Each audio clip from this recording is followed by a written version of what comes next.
Hæ. Hæ. Ég heiti Sunnu. Ég heiti Andrés. Við erum að kenna veðurfræði. Hæ. Nú ætlum ég að segja ykkur frá ósonlaginu sem mjög mikilvægt fyrir fólk sem býr hérna á jörðinni. Og núna ætlar hann doktor Andrés að segja ykkur aðeins frá. Ósonlagið svona eins og ósýnilegur jakki utan jörðina sem hátt upp í lofthjúpnum. Þetta lag verndar okkur frá skaðlegum geislum frá sólinni okkar sem kallast útfjólubláir geislar. Ef þessi geislum kæmust óhindrað til jarðar, gætu þeir brennt okkur, skemmt augun og jafnvel valdið húðkrabba meini.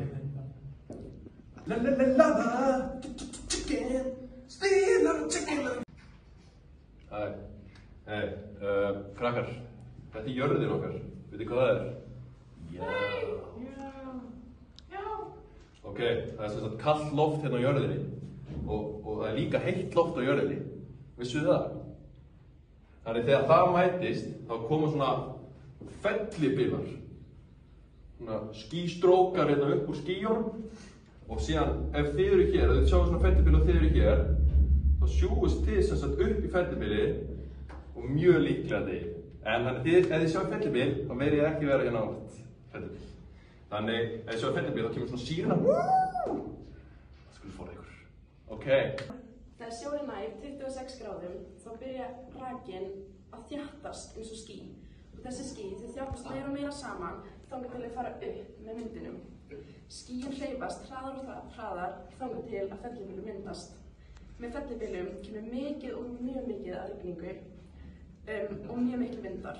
Vindanir geta náð allt að 200 km/klukkustund. Stundum koma líka flóðbylgjur þar sem fellibylur ýtir sjónum upp á land. Fellibylar verða alltaf stærstir í Asíu.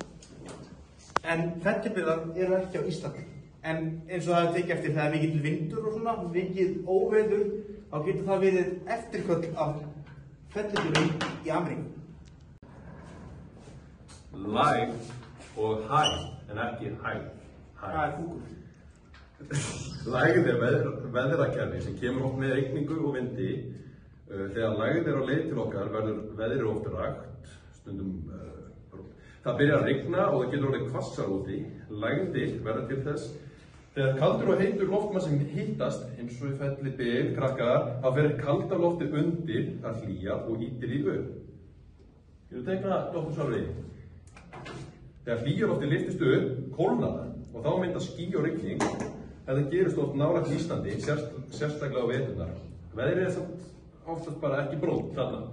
Ok.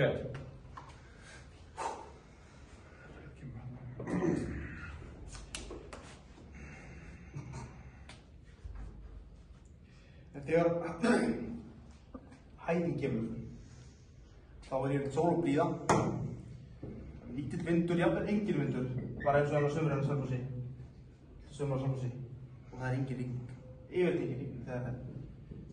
Við tökum lítið dæmi, þá er hæðin svo þegar súpan er kyrr, það er svo, byrjum að leðinni, eins og þegar einhver hræðir súpunni, þá er lægð. Þegar einhver hræðir súpunni, þá er alltaf hreyfingur, alltaf hreyfast, alltaf hreyfingur. En þegar hæðin er, þá er eins og einhvers bara skipt eftir súpuna og hún er kjör.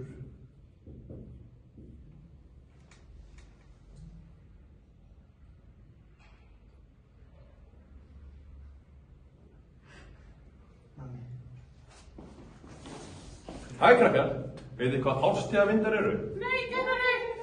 Gott. Þeir eru líka stundu kallaðir monsúnvindar og eru ótrúlega merkilegir. Á stöðum sem eru árstíðavindar breytist sem sagt vindáttinn sem er áttin sem vindurinn blæs á eftir árstíðum. Þetta er ekki árshátíð.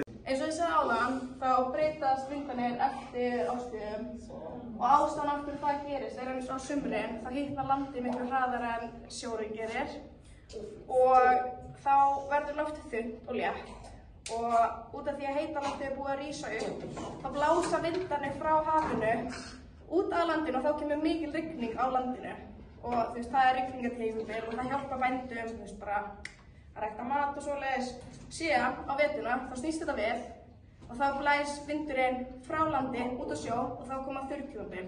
En þessi tímabil eru mjög mikilvæg fyrir bara landið því að þau þurfa rigningu til að rækta mat og eitthvað. En ef það eru of mikið rigning þá getur komið flóð og það er ekki gott. Ok, sem er dægurvindar, það er nákvæmlega sama og árstíðavindar nema það gerist bara á hverjum einasta degi.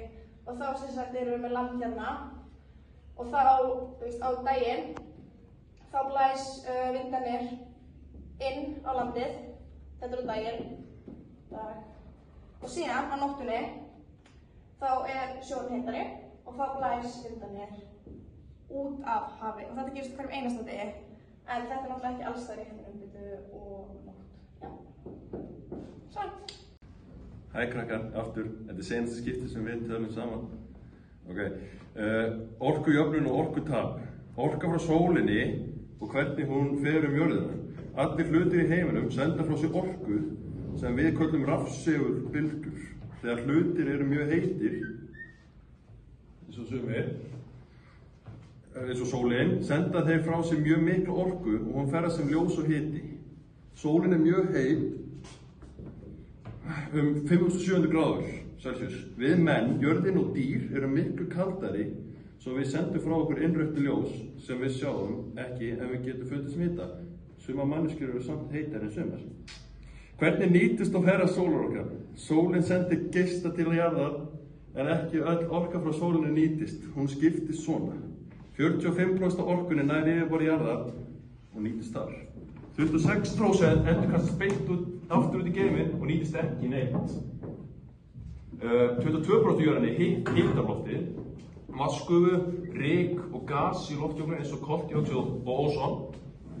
Þegar veðrið er gott og heiðskýrt, sem sagt engin ský, nær meiri hluti orkunnar jörðinni.